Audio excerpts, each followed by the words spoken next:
Hi all welcome back. അപ്പം നമുക്കിന്നൊരു wedding കേക്കിന് ഡിസൈൻ നോക്കാമേ. ഒരു 2 ടയർ കേക്കാണ്, 3 kg വരുന്നതാണ്. ഒരു പീക്കോക്ക് ഗ്രീന് ആണ് പറഞ്ഞത് കേട്ടോ. അത് കിട്ടാൻ ഇച്ചിരി പാടായിരുന്നു, നന്നായിട്ട് കളർ ചേർക്കേണ്ടി വന്നു. ഞാനതിന് ബ്ലൂവും ഗ്രീനൂടെ മിക്സ് ആക്കിയിട്ട് നന്നായിട്ട് കളർ വേണമായിരുന്നു കേട്ടോ. ആദ്യം കുറച്ച് ഡ്രോപ്സൊക്കെ ഇട്ടു, അത് കഴിഞ്ഞ് പിന്നെ ഞാൻ കുറേ ആഡ് ചെയ്തിട്ടാണ് അത്യാവശ്യം ഒരു കളർ കിട്ടിയത്. പിന്നെ ഗ്ലിറ്റേഴ്സ് യൂസ് ചെയ്തിട്ടാണ് കളർ കുറച്ചുകൂടെ ഒരു ബ്രൈറ്റ്നെസ് കിട്ടിയതിന്. ഗ്ലിറ്റേഴ്സിൻ്റെ കേക്ക് ഞാൻ ഇതിന് മുന്നേ ചെയ്തിട്ടുണ്ട്. അപ്പോൾ അത് കണ്ടിട്ടാണ് ഞാനത് ചെയ്തൊരു വയലറ്റ് കളറായിരുന്നു കേട്ടോ, പർപ്പിൾ കളറായിരുന്നു. ഇപ്പോൾ അതിൻ്റെ പീക്കോക്കിൻ്റെ ഗ്രീൻ കളർ. എന്തായാലും ഞാൻ ഷോപ്പിൽ അന്വേഷിച്ചപ്പം എനിക്ക് ആ ഗ്ലിറ്റേഴ്സ് തന്നെ കിട്ടിയത് കൊണ്ട് ലക്കായിരുന്നു, അല്ലെന്നുണ്ടെങ്കിൽ പാടുവിട്ട് പോയേനെ. അപ്പോൾ അങ്ങനെ അത് ഞാൻ എല്ലാം ഒപ്പിച്ച് റെഡിയാക്കി എടുത്തു. ഇതൊരു 3 kg കേക്കാണേ.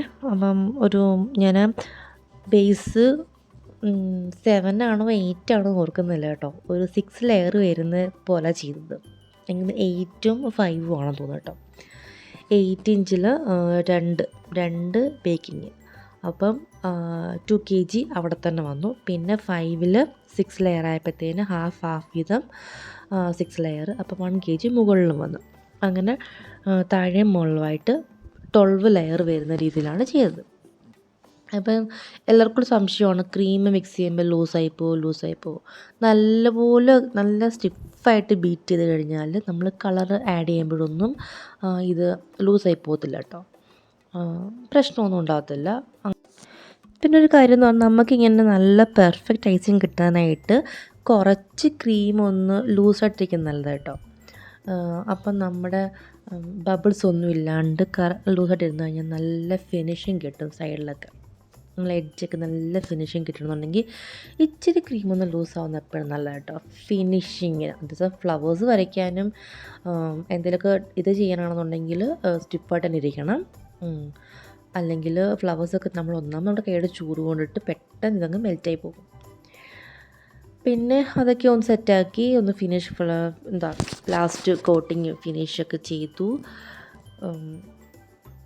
ഒരു ബ്രഷ് ഇട്ടിട്ട് സൈഡൊക്കെ ഒന്ന് ക്ലീൻ ആക്കുന്നുണ്ടെങ്കിൽ ആ എഡ്ജ് കറക്റ്റായിട്ട് നമുക്ക് കിട്ടും കേട്ടോ. അങ്ങനെ ക്ലീൻ ആക്കി ഞാൻ ഫ്രിഡ്ജിൽ വെച്ചു. പിന്നെ മുകളിലത്തെ ടയർ എടുത്തു. ടയറിനും അതുപോലെ തന്നെ ഞാൻ ഫുള്ള് ക്രീമൊക്കെ കവർ ചെയ്തു. പിന്നെ ഒരു ബ്രഷ് ഇട്ടിട്ടാണ് ഞാൻ അതിനൊരു ലൈൻ വരയ്ക്കുന്നത് കേട്ടോ. മറ്റേ നമ്മൾ ഓയിൽ ഗ്രീസ് ചെയ്യുന്ന ബ്രഷ് ഉണ്ടല്ലോ, അത് എൻ്റെ നിന്ന് മിസ്സായിപ്പോയി. പിന്നെ ഞാൻ ഇതിന് വേണ്ടിയിട്ട് കുറച്ചൊരു ബ്രഷ് വാങ്ങിച്ചിട്ടുണ്ടായിരുന്നു, കേക്ക് ഡിസൈനിങ്ങിനും അങ്ങനെ ഇങ്ങനെയൊക്കെ ആയിട്ട്, ക്ലീനിങ്ങും അങ്ങനെയൊക്കെ ആയിട്ട്. അപ്പം അതിൻ്റെ ബ്രഷ് ഇട്ടിട്ടാണ് ഞാനത് ലൈൻ വരച്ചത്. ഞാൻ ആദ്യം ഞാൻ ഫ്രിഡ്ജിൽ വെച്ചിട്ട് ഞാൻ മറന്നുപോയി ഈ ലൈൻ വരച്ച് വെക്കാൻ. പിന്നെ മറ്റേത് മുകളിലത്തെ ടയർ സെറ്റാക്കി എടുത്തിട്ട് പിന്നെ ഞാൻ നമ്മുടെ ഫസ്റ്റ് ടയർ എടുത്ത് ബ്രഷ് ചെയ്തായിരുന്നു. അങ്ങനെ അത് ഞാൻ തലേന്ന് തന്നെ സെറ്റാക്കി വെച്ചിട്ട് രാവിലെ തന്നെ സെറ്റാക്കി വെച്ചു. അത് കഴിഞ്ഞിട്ടാണ് ഞാൻ സ്റ്റിക്ക് സ്റ്റാക്ക് ചെയ്യുക. അപ്പോൾ വരുന്നതിന് കുറച്ച് മുമ്പായിട്ട് ഞാൻ 1 മണിക്കൂർ മുമ്പെയാണ് ഞാൻ ബാക്കിയെല്ലാം തുടങ്ങിയത്. സ്റ്റാക്കിങ്ങും അതിൻ്റെ ഗ്ലിറ്റേഴ്സ് വെക്കലും ഗ്ലിറ്റേഴ്സ് സ്പ്രേ ചെയ്യിക്കലും ഒക്കെ ഞാൻ വരുന്നതിന് 1 മണിക്കൂർ മുമ്പേ സെറ്റാക്കി. ടൈം എപ്പോഴാണ് കൊണ്ടുപോയി ഓർക്കുന്നില്ല കേട്ടോ. അത് കുറച്ചായി ഈ കേക്ക് ചെയ്തിട്ട്, അപ്പോൾ അതൊന്നും ഓർക്കുന്നില്ല ടൈം എപ്പോഴാണ് കൊണ്ടുപോയി. എന്തായാലും ഞാൻ 1 മണിക്കൂർ എടുക്കും ഡെക്കറേഷനും കാര്യങ്ങളൊക്കെ ആയിട്ട് സെറ്റ് ചെയ്യാനായിട്ട്. അപ്പം ഇപ്പം സ്റ്റാക്ക് ചെയ്യാനായിട്ട് ഞാൻ സെൻറ്ററിലൊരു സ്റ്റിക്ക് കുത്തിയിട്ട് നമ്മുടെ നൈഫ് തൊട്ട് വിടിവിച്ചെടുത്തിട്ട് നേരെ പൊക്കി ടയറിൻ്റെ മണ്ടയ്ക്ക് വെക്കുകയാണ് ഞാൻ ചെയ്യാറുള്ളത്. ഞാൻ ആദ്യമൊക്കെ നോർമലായിട്ട് വെക്കുമായിരുന്നു. പിന്നെ ഇതാകുമ്പോൾ ഒരു പേടിക്കേ വേണ്ട. നടുക്കോട്ടൊരു സ്റ്റിക്ക് കുത്തി നൈഫിൻ്റെ മുകളിലോട്ട് വെക്കുന്ന രീതിയിൽ സ്റ്റിക്ക് കുത്തിയാൽ മതി. അപ്പോൾ പൊക്കിയെടുത്താലും മറിഞ്ഞു വീഴത്തൊന്നുമില്ല കേട്ടോ. അപ്പോൾ ആ ഒരു സേഫ്റ്റി കിട്ടും നമുക്ക്. അങ്ങനെ ഞാനത് പൊക്കി ഇങ്ങനെ വെച്ചു. സത്യം പറഞ്ഞാൽ ഒരാൾ അടുത്ത് ഒന്ന് സൈഡ് പറഞ്ഞു തരാനായിട്ട് നിൽക്കുന്നതല്ല കേട്ടോ. അങ്ങോട്ടും ഇങ്ങോട്ടും നീങ്ങുമോ എന്നൊക്കെ അറിയണം. പക്ഷേ പിന്നീടാണ് ഞാൻ നമ്മുടെ മോൾഡില്ലേ, ബേക്കിംഗ് മോൾഡ്, നമ്മുടെ പാൻ അതെടുത്ത് വെച്ചിട്ട് സൈസ് നോക്കിയിട്ട് പിന്നെ നമ്മുടെ ഇവിടെ വെച്ചാലും മതി. പക്ഷെ അന്നേരം ഇതൊന്നും ഓർക്കത്തില്ല, സത്യം അന്നേരം ഒന്നും ഓർക്കില്ല. എങ്ങനെയുള്ള എടുത്ത് മണ്ടയ്ക്ക് വെക്കുക, സൈസായിട്ട് എടുത്ത് വെക്കുക. പിന്നെ കുഴപ്പമില്ല, സൈസായിട്ട് കിട്ടും, അതുകൊണ്ട് പേടിയൊന്നുമില്ല. പിന്നെ മറിഞ്ഞു പോകുന്നുള്ള പേടിയുള്ളൂ ഈ ടയർ കൂടുമ്പോഴേ. ഇതിപ്പോൾ ചരിവ് തോന്നുന്നത് എനിക്ക് ക്യാമറയുടെ കേട്ടോ, ഞാൻ വീഡിയോ എടുത്തപ്പം സൈഡിലായി പോയതുകൊണ്ടാണ് അങ്ങനത്തെ ഒരു ചരിവായിട്ട് തോന്നുന്നു. ചരിവൊന്നുമില്ല, കേക്ക് സ്ട്രെയിറ്റ് തന്നെയാണ്, കുഴപ്പമൊന്നുമില്ലാത്ത കേക്കാണ്. അങ്ങനെ സ്റ്റക്ക് ചെയ്തു. പിന്നെ മുകളിൽ 3 സ്റ്റെക്ക് കുത്തുന്നുണ്ട്, ട്രാവൽ ചെയ്യേണ്ട കേക്കാണ്, അപ്പം പിന്നെ സ്റ്റിക്ക് കുത്തുന്നുണ്ടായിരുന്നു. അങ്ങനെ അതെല്ലാം സെറ്റാക്കി. പിന്നെ ഞാൻ ഗ്ലിറ്റർ ചെയ്യുന്നത് നമ്മുടെ മാനുവൽ എയർ ബ്രഷില്ലേ, മാനുവൽ സ്പ്രെയർ എയർ ബ്രഷ്, അതിൻ്റെ ഉള്ളൊരു പൈപ്പുണ്ട് കേട്ടോ. ആ പൈപ്പ് എടുത്ത് മാറ്റിയിട്ട് ആ ഒരു ട്യൂബിൻ്റെ അകത്ത് ഒരു ബോക്സ്, ഒരു ചെറിയൊരു ട്യൂബ്, അതിനകത്തോട്ട് ഗ്ലിറ്റേഴ്സ് ഇട്ടിട്ട് തിരിച്ച് വെക്കണം. നമ്മൾ നോർമലി ഡസ്റ്റ് സ്പ്രേ ചെയ്യുമ്പോൾ ഡസ്റ്റും ഇവാപ്രേറ്റും കൂടെ ആഡ് ചെയ്തിട്ടാണ് നമ്മൾ നോർമൽ മറ്റേ സ്പ്രേ ചെയ്യുന്നത്, ഡസ്റ്റ് സ്പ്രേ ചെയ്യുന്നത്. ഈ ഗ്ലിറ്റർ ചെയ്യുമ്പോഴത്തേക്കിന് ആ പൈപ്പ് ഊരിയിട്ട് തിരിച്ച് വെച്ചിട്ട് വേണം ഗ്ലിറ്റേഴ്സ് സ്പ്രേ ചെയ്യാൻ. അപ്പോൾ അങ്ങനെ ഞാനത് ഫുള്ള് ഗ്ലിറ്റേഴ്സും, കാരണം ഇതിൽ കാണാൻ പറ്റത്തില്ല, കാരണം ഒന്നാമത്തെ കാര്യം എന്ന് വെച്ചാൽ ഞാൻ കുറച്ചുകൂടെ കേക്ക് നീക്കി വെച്ചതേ കാണാൻ പറ്റുമായിരുന്നു. പക്ഷെ എനിക്കത് ഞാൻ ശ്രദ്ധിച്ചില്ലത്, ഇതിൽ ഉണ്ടാകുമോ എന്നുള്ള പ്രതീക്ഷയിലാണ് ഞാനിത് വീഡിയോ എടുത്തത് മൊത്തം. അപ്പം പിന്നെ അടുത്ത് വെച്ചിട്ട് നമ്മളിങ്ങനെ സ്പ്രേ ചെയ്യരുത് കേട്ടോ. അടുത്ത് വെച്ച് സ്പ്രേ ചെയ്യുമ്പോഴത്തേക്കും നല്ല കട്ടിക്ക് അവിടെ മാത്രമായിട്ട് വരും.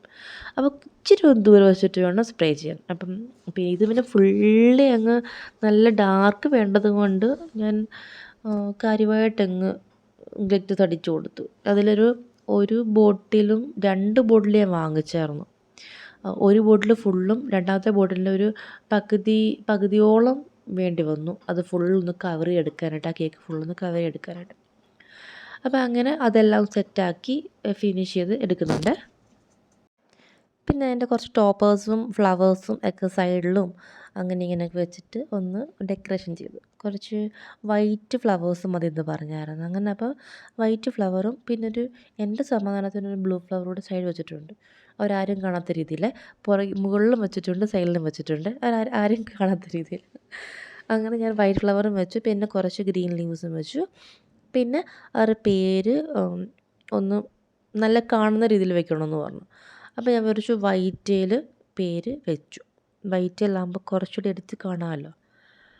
അങ്ങനെ ഫോണ്ടനിൽ നെയിം കട്ട് ചെയ്തു, നടുക്കൊരു ഹാർട്ട് ഷേപ്പൊക്കെ വെച്ചിട്ടുണ്ട്, അതിൻ്റെ അകത്തും ആ സെയിം കളർ കൊടുത്തിട്ട് ഒക്കെ സെറ്റാക്കി ആ ബോർഡിലോട്ട് വെച്ച് കൊടുത്തു. ബോർഡെ മൊത്തം ആ ഗ്ലിറ്റേഴ്സ് കിടക്കുക കേട്ടോ. നമ്മൾ മൊത്തം അടിക്കുമ്പോൾ അവിടെ മൊത്തം ഗ്ലിറ്ററാവും, ഫുള്ള് സാധനങ്ങളിൽ ഗ്ലിറ്റേഴ്സാണ്. അവിടെ ആ ഭിത്തിയിലും താഴെയും മൊത്തത്തിൽ ഗ്ലിറ്ററാവും. പിന്നെ നമ്മൾ എടുക്കുന്ന സാധനങ്ങളെല്ലാം ഗ്ലിറ്റർ നമ്മുടെ കയ്യിലൊക്കെ ആയിരിക്കും അതൊരു 2 ദിവസം കഴിയും എല്ലാം ഒന്ന് ഫുള്ള് കംപ്ലീറ്റ് ഒന്ന് മാറാനായിട്ട്, കാരണം പലയിടത്തായിട്ട് തെറിച്ച് കിടക്കുമായിരിക്കും ഇത്. അങ്ങനെ ഗ്ലിറ്റേഴ്സ് എല്ലാം മാറ്റിയിട്ട് ഞാൻ നെയിം പിന്നെ ബോർഡിലോട്ട് സ്റ്റിക്ക് ചെയ്ത് ആ കേക്കിലോട്ട് മുട്ടിച്ചൻ വെക്കുന്നുണ്ട് കേട്ടോ, ആ റൗണ്ട് ഷേപ്പിലായിട്ട്. അപ്പം സെൻറ്റർ നോക്കിയിട്ട് വെച്ച് കൊടുത്തു. പിന്നെ ബോർഡൊക്കെ ഒന്ന് നന്നായിട്ട് ക്ലീൻ ആക്കിയിട്ട് പിന്നെ വൈറ്റ് പേൾസ്, ആ ബീഡ്സ് പ്രത്യേകം വേണമെന്ന് പറഞ്ഞായിരുന്നു കേട്ടോ. അപ്പോൾ അങ്ങനെ അത് മറ്റേ പഴയ നേരത്തെ ചെയ്ത കേക്കിൻ്റെ അകത്ത് ഞാൻ വൈറ്റ് ബീഡ്സ് ഇട്ടിട്ടുണ്ടായിരുന്നു. അപ്പം അതുപോലെ തന്നെ വേണമെന്ന് പറഞ്ഞു, അങ്ങനെ എൻ്റെ ഉണ്ടായിരുന്നു, അതൊക്കെ എൻ്റെ സ്റ്റോക്കാണ് കേട്ടോ. അതങ്ങനെ സൈഡിലും മുകളിലും ടോപ്പിലും ഇട്ടിട്ടുണ്ട്, ടോപ്പിലും സൈഡിലും. പിന്നെ കേക്കിൻ്റെ സൈഡിലായിട്ടും ഒന്ന് തെറിപ്പിച്ച് ഇടുന്നുണ്ട്. നമ്മൾ കയ്യിൽ വെച്ചാലും കൈ മുട്ടുമോ, അല്ലെങ്കിൽ മറ്റേ പക്കട വെച്ചാലും അതെങ്ങനെ. അപ്പോൾ ഇതാകുമ്പോൾ നമുക്ക് തെറിപ്പിച്ച് ഇടണമെന്നുണ്ടെങ്കിൽ ആ കേക്കിലാണെങ്കിൽ സ്റ്റിക്കായിട്ട് നോളും കേട്ടോ. അപ്പോൾ ഇങ്ങനെയാണ് ഫൈൻ ലുക്ക് വരുന്നത് കേക്കിൻ്റെ.